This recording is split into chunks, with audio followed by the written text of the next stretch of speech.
बिस्मिल्लाहिर्रहमानिर्रहीम अस्सलाम वालेकुम। आज का हमारा टॉपिक कैरोलाइन एज। तो बढ़ते हैं स्क्रीन की तरफ। कैरोलाइन एज का टाइम पीरियड 1625 से लेकर 1649 तक है। हमें पता है कि जैकोबियन एज के अंदर जेम्स फर्स्ट स्कॉटलैंड से आकर इंग्लैंड का किंग बन गया था और एक ही वक्त में जेम्स फर्स्ट ने स्कॉटलैंड, इंग्लैंड और आयरलैंड इन्हों तीनों के ऊपर हुकूमत की है, जिसकी वजह से इन्होंने खुद को एक नाम भी दिया हुआ था द ग्रेट ब्रिटेन, और ये बहुत पीसफुल किंग था। अब इसके बेटों की हमने बादशाहत को पढ़ना है और इस एज को कैरोलाइन एज का नाम दिया गया है। अब इसके दो बेटे थे, एक हेनरी फ्रेडरिक और चार्ल्स फर्स्ट। हेनरी फ्रेडरिक की डेथ जल्द ही हो जाती है और चार्ल्स फर्स्ट जो होता है ये जेम्स फर्स्ट के बाद इंग्लैंड का किंग बन जाता है। और जिस तरह से कि जेम्स फर्स्ट आयरलैंड, इंग्लैंड और स्कॉटलैंड तीनों के ऊपर हुकूमत करता रहा है, इस तरह अब चार्ल्स फर्स्ट की भी तीनों कंट्रीज़ के ऊपर हुकूमत आ जाती है। अब बात वहीं पुरानी है जिस तरह से जेम्स फर्स्ट की एज को जैकोबियन एज का नाम दिया गया है, क्योंकि लैटिन ज़बान के अंदर जेम्स को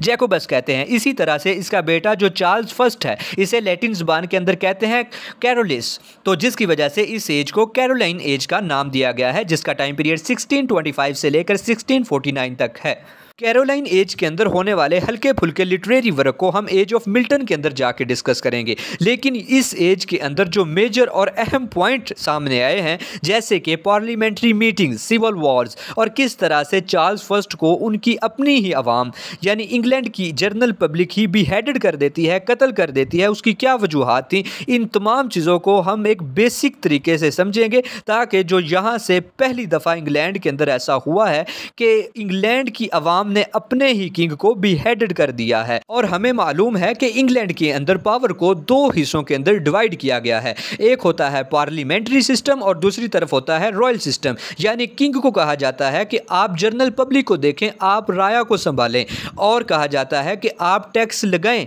लेकिन जो पार्लियामेंट में लोग बैठे हुए हैं, जो मिनिस्टर्स बैठे हुए हैं, वो टैक्स की कलेक्शन करते हैं। और किंग के जो जायज़ ऑर्डर्स होते हैं, किंग की वाकया ही जो बात मानने वाली होती है, किंग पार्लियामेंट के साथ जाकर मीटिंग करता है और उन्हें कहता है कि मैं इस तरह से करने लगा हूं, मैं टैक्सेस बढ़ाने लगा हूं। फिर वो पार्लियामेंट में जो मिनिस्टर बैठे होते हैं वो किंग की बात सुनते हैं और दोनों पार्टीज आपस के अंदर डिसाइड करती हैं कि क्या वाकई जो किंग बात कर रहा है वो जायज़ है। अगर किंग की बात नाजायज़ हो, काबिल कबूल ना हो, तो पार्लियामेंट उसे रिजेक्ट कर देता है और फंड्स जारी नहीं करता। यानी कि यहाँ से हमें ये मालूम हो गया कि किंग के पास ये अथॉरिटी मौजूद है कि वो टैक्स लगा सके आवाम के ऊपर, लेकिन उसकी जो कलेक्शन है वो करनी है पार्लियामेंट ने, और उसके बाद जो टैक्स फिर किंग को आगे देना है वो भी देना है पार्लियामेंट ने। अब पार्लियामेंट अगर फैसला देती है कि ये टैक्स वाकया ही जायज़ हैं, तो फिर उनकी कलेक्शन करते हैं वो, और फिर आगे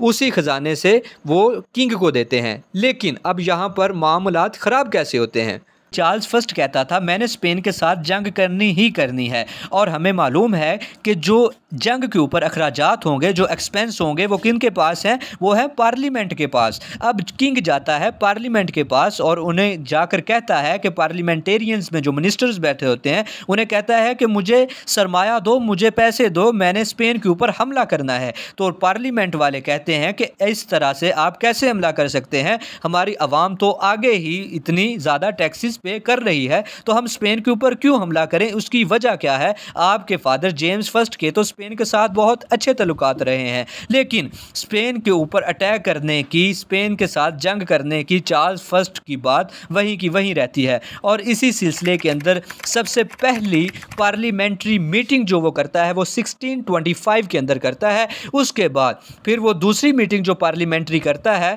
वो करता है 1626 के अंदर। लेकिन इस दफ़ा भी जो पार्लियामेंट के मिनिस्टर्स होते हैं वो उसे पैसा देने से, कैपिटल देने से साफ इनकार कर देते हैं। और यहाँ पर एक और अहम पॉइंट, बकिंघम एक इसका बहुत चहेता होता है चार्ल्स फर्स्ट का, और यही उसे कहता रहता है कि स्पेन के साथ जंग करो करो, और ये बकिंघम की बहुत ज़्यादा मानता है। थर्ड पार्लियामेंट्री मीटिंग जो होती है वो 1629 के अंदर होती है। उसके अंदर भी मिनिस्टर्स कहते हैं कि हमने आपको फंड्स नहीं देने। इसके बाद जो फोर्थ पार्लियामेंट्री मीटिंग होती है वो 1640 के अंदर जाकर होती है, जिसके अंदर एक पार्लियामेंट्री मिनिस्टर जिसका नाम होता है जॉर्ज इलियट, ये उसे जानबूझकर चार्ल्स फर्स्ट फंसाता है किसी केस के अंदर, किसी झूठे केस के अंदर, ताकि दूसरे मिनिस्टर डर जाएं और मुझे पैसे दे दें ताकि मैं स्पेन के साथ जंग कर सकूं। लेकिन जॉर्ज इलियट के गिरफ्तार होने के बावजूद भी दूसरे मिनिस्टर इसे कहते हैं कि जंग के लिए हमारे पास कोई पैसे नहीं है और हम आपके कहने पर मज़ीद अवाम के ऊपर टैक्स नहीं लगाएंगे। पांचवी और आखिरी पार्लियामेंट्री मीटिंग भी 1640 के अंदर ही होती है। जॉर्ज इलियट, जिसे चार्ल्स फर्स्ट ने किसी झूठे केस में फंसा दिया था, इसकी जगह पर जॉन पीम आ जाते हैं और 1640 के अंदर स्टेटफोर्ड एक बहुत ही ख़ास किस्म का बंदा होता है चार्ल्स फर्स्ट का। जिस तरह से बेकिंगम बहुत ख़ास है जो चार्ल्स को मशवरे देता है, इसी तरह से स्ट्रेटफोर्ड ये भी बहुत ख़ास होता है। लेकिन पार्लियामेंट्री वाले इससे के ऊपर एक झूठा केस बनाते हैं, जिस तरह से चार्ल्स फर्स्ट ने बनाया था झूठा केस उनके मिनिस्टर जॉर्ज इलियट पर। इसी तरह से पार्लियामेंट वाले अब बदला लेते हैं चार्ल्स फर्स्ट से और चार्ल्स फर्स्ट से ही इसके डेथ वारंट के ऊपर साइन करवाते हैं और फिर इसको बिहेडेड कर दिया जाता है। अब चार्ल्स फर्स्ट को मशवरे देने वाला बेकिंगम वो तो आज़ाद घूम रहा होता है, लेकिन पार्लियामेंट्री सिस्टम वाले इसे भी किसी केस में फंसाकर इसी के हाथों से, यानी चार्ल्स फर्स्ट के हाथों से ही बेकिंगम के डेथ वारंट पर सिग्नेचर करवाते हैं। हालांकि चार्ल्स फर्स्ट ने पहले कहा था कि मैं बेकिंगम के डेथ वारंट पर सिग्नेचर नहीं करूंगा, लेकिन जब वो देखता है कि सारी पब्लिक और पार्लियामेंट्री सिस्टम एक तरफ है और मैं एक तरफ हूं, और वैसे भी पार्लियामेंट्री वाले ने उन्हें कहा था कि अगर आप इसके डेथ वारंट पर सिग्नेचर नहीं करेंगे तो हम आपके बीवी बच्चों को मार देंगे, और इसकी वजह से भी वो 3 जनवरी 1642 के अंदर बेकिंगम को भी बिहेडेड कर दिया जाता है, फांसी दे दी जाती है। चार्ल्स फर्स्ट जो कि स्पेन के साथ जंग करना ही चाहता है, पार्लियामेंट्री सिस्टम के ख़िलाफ़ होने के बावजूद आर्मी को अपने साथ लेकर जाकर स्पेन के ऊपर हमला कर देता है। और हिस्ट्री के अंदर ये लिखा गया है कि जो बेकिंगम इसका बहुत ख़ास होता है, जो इसका एडवाइज़र होता है, ये उसे कहता है कि आप स्पेन के ऊपर हमला कर दें, और जब पार्लियामेंट वाले देखेंगे कि किंग ने, चार्ल्स फर्स्ट ने तो वाकई ही स्पेन के ऊपर हमला कर दिया है, तो ये खुद से ही हमें कैपिटल दे देंगे, खुद से ही जंग के ऊपर जो खराजात हो रहे हैं ये बियर करेंगे। लेकिन स्पेन की फ़ौज जो होती है, स्पेन की जो आर्मी होती है, वो most dominant military army forces होती हैं, लेकिन बहुत कम तैयारी होने की वजह से